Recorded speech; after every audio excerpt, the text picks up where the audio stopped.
జయశంకర్ భూపాలపల్లి జిల్లా కాటారంలో మాజీ స్పీకర్ దుద్దిల్ల శ్రీపాదరావు 88వ జయంతి వేడుకలు ఘనంగా నిర్వహించారు. స్థానిక క్రాస్ రోడ్లో ఉన్న ఆయన విగ్రహానికి పూలమాలలు వేసి నివాళులు అర్పించారు. ఆ తర్వాత కేక్ కట్ చేసి అరటి పండ్లు, స్వీట్లు పంపిణీ చేశారు. ఈ కార్యక్రమంలో కాంగ్రెస్ పార్టీ నాయకులు, కార్యకర్తలు, అభిమానులు తదితరులు పాల్గొన్నారు.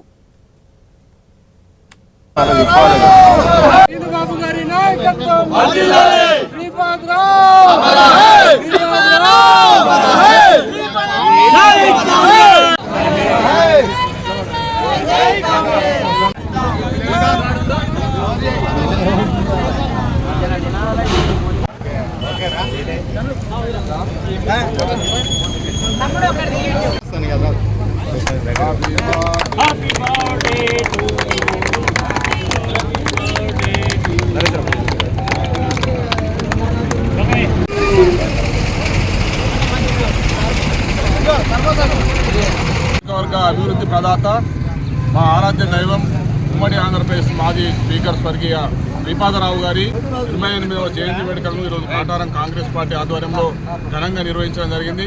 వారి కాంస్య విగ్రహానికి పూలమాలలు వేసి పాలాభిషేకం చేసి నివాళులర్పించడం జరిగింది. అనంతరం నిరుపేదలకు పండ్లు మరియు స్వీట్లు పంచిపెట్టడం జరిగింది. మరి శ్రీపాదరావు గారి ఆశయ సాధనలో భాగంగా గౌరవ చంద్రబాబు గారు ఐటీ మినిస్టర్గా ఉంటూ ఎస్సీ, ఎస్టీ, బీసీ బడుగు బలహీన వర్గాల అభ్యున్నతి రోజుకు 24 గంటల్లో 20 గంటలు కష్టపడుతూ ఈ రాష్ట్ర సంక్షేమం కొరకు పాటుపడుతున్నారు. వారి అడుగుదారుల్లో శ్రీనిబాబు గారు సైతం కష్టపడుతున్నారు. వారి అడుగుదారుల్లో మేము కాంగ్రెస్ కార్యకర్తలం, వీర సైనికులుగా మరి ఈ ప్రాంతంలో ఉన్న పేదలకు అనేక సంక్షేమ పథకాలు అందడానికి మా వద్ద కృషి చేస్తున్నాం. మరి శ్రీపాదరావు గారు కలలుగన్నా మరి ఆ ప్రాజెక్టులు కావచ్చు, రింగ్ రోడ్డు కావచ్చు, విద్యా వ్యాప్తి కావచ్చు, న్యాయం కావచ్చు, ఈ ప్రాంతంలో మరి ధర్మరాజు పాలన వర్ధిల్లుతున్నది. కాబట్టి వారు ఎక్కడున్నా వారి ఆశీర్వాదం మా అందరిపైన ఉంటుంది. వారి యొక్క శుభాశిష్యులు మనం అందరి నియోజకవర్గ ప్రజలతో పాటు ఈ రాష్ట్రంలో అభివృద్ధి ప్రదాత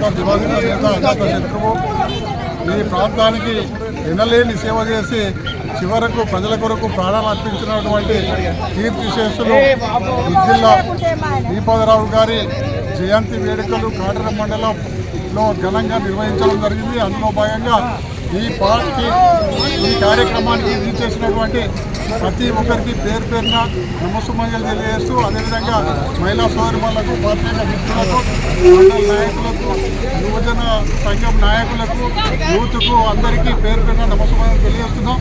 ఏదైతే మన ఆశయ సాధన కొరకు పాటుపడుతున్నటువంటి మన ప్రియతమ నాయకులు, ఐటీ శాఖ మంత్రివర్యులు శ్రీధర్ బాబు గారు ఈ ప్రాంతానికి ఎనలేని కృషి చేస్తున్నారు. అదేవిధంగా శ్రీనిబాబు గారు కూడా ఈ ప్రాంతంలో అనేక పర్యాయాలు పర్యటించుకుంటూ ప్రతి విలేజ్లో పర్యటించి ఎవరెవరి బాగోగులు చూసుకుంటూ అందరినీ యువతను ప్రోత్సహించుకుంటూ ఈ ప్రాంత అభివృద్ధికి పాటుపడుతుంటూ, అదేవిధంగా ఈ ప్రాంతంలో శ్రీపాదరావు గారి కుటుంబమే ఈ ప్రాంతానికి అభివృద్ధికి వెన్నుముక. ఈ ప్రాంతంలో ఎవరు అభివృద్ధి చేసిందంటే ఇలా దుద్దిల్ల కుటుంబం.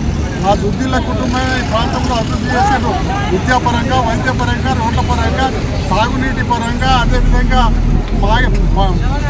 పంటల పరంగా నీళ్లు కావాలంటే అభివృద్ధి చేయడం జరిగింది. అదేవిధంగా ఇప్పుడు చిన్న కాళేశ్వరంలో ఎప్పుడో వైఎస్ రాజశేఖర రెడ్డి ఉండగా సాంక్షన్ చిన్న కాళేశ్వరాన్ని అప్పటి బీఆర్ఎస్ ప్రభుత్వం అట్లనే ఆపిన సందర్భంగా ఇప్పుడు మా ప్రభుత్వం అధికారంలోకి వచ్చిన వెంటనే